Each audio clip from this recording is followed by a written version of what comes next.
प्रिय मित्रों, संत योहन लिखित सुसमाचार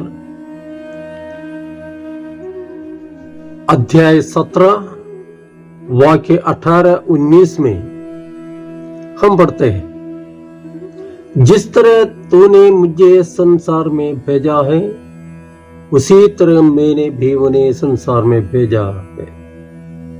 मैं उनके लिए अपने को समर्पित करता हूं, जिससे वे भी सत्य की सेवा में समर्पित हो जाए। पिता ईश्वर ने यीशु को इस संसार में भेजा कि वो एक विशेष उद्देश्य पूरा करे। वो उद्देश्य था मानव जाति की मुक्ति।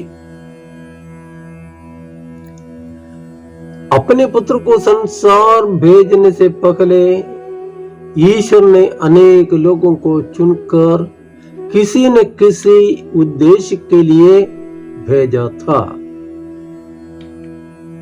इस्राएली जनता को गुलामी के घर मिस्र से अपने शक्तिशाली हाथों से निकालकर मूसा के नेतृत्व में प्रतिज्ञा देश कनान की ओर ले जाने वाला ईश्वर उस जनता से कहता है, मैं एक दूत को तुम्हारे आगे आगे भेजता हूं।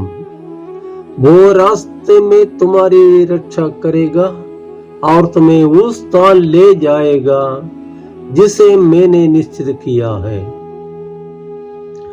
निर्गमन ग्रंथ अध्याय 23 वाक्य 20 में हम ये पढ़ सकते हैं।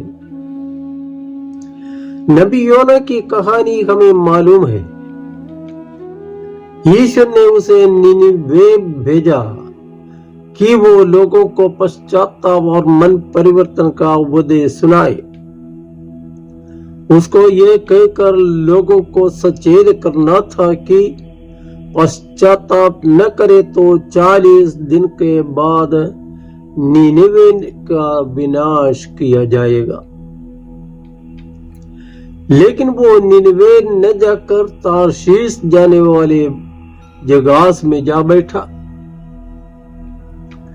ईश्वर द्वारा निर्धारित अपने दौत्य से विमुख होकर दूसरा रास्ता पकड़ने के पीछे नबी का तर्क था कि मेरा उपदेश सुनकर लोग पाप मार्ग छोड़कर पश्चाताप करेंगे और तब करुणामय ईश्वर उन्हें क्षमा करके विनाश से उन्हें बचा लेगा और तब लोग मुझे झूठा नबी कहेंगे। लेकिन ईश्वर भगोड़े नबी को जबरन पकड़कर वापस लाता और निनिवे जाने के लिए बाध्य करता है। यहाँ सोचने की बात यह है कि यदि ईश्वर किसी को एक कार्य के लिए नियुक्त करके भेजता है तो उसको ये करना ही पड़ेगा।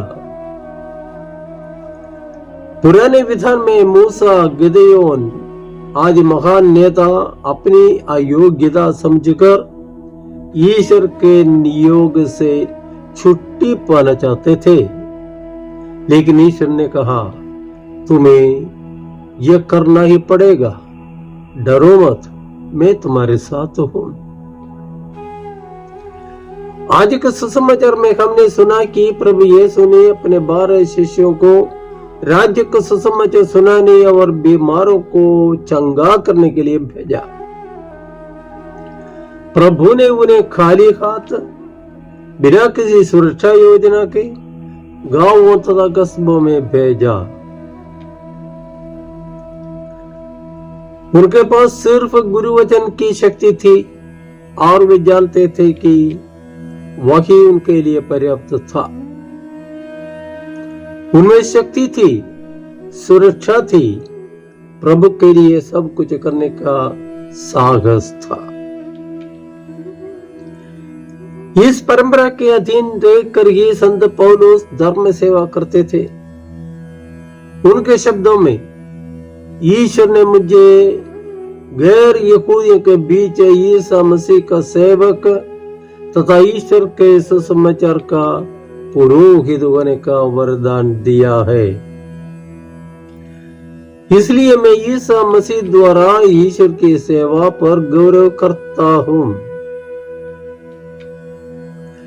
यहाँ सदा याद करने लायक बात यह है कि बपतिस्मा और दृढ़ीकरण संस्कार द्वारा क्रिस्त की शरीर रूपी कलीसिया का सदस्य बनाकर व्यक्ति, स्त्री हो या पुरुष, सुसमाचार सुनाने हेतु नियुक्त एवं प्रेषित है।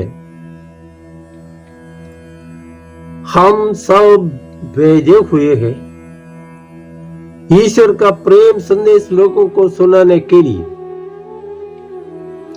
कुछ लोग इस प्रेरित कार्य के लिए विशेष रूप से बुलाए एवं भेजे जाते हैं, लेकिन हम साधारण लोग भी अपने अपने कार्य क्षेत्रों में सुसमाचार सुनाने के लिए नियुक्त एवं भेजे हुए हैं। हमारा व्यवहार सुसमाचार के भावों से, क्रिस्त प्रेम से ओतप्रोत हो, तभी हम सच्चे अर्थ में प्रेरित, प्रेषित और क्रिस्त के मिशनरी बन सकते हैं। जय यीशु।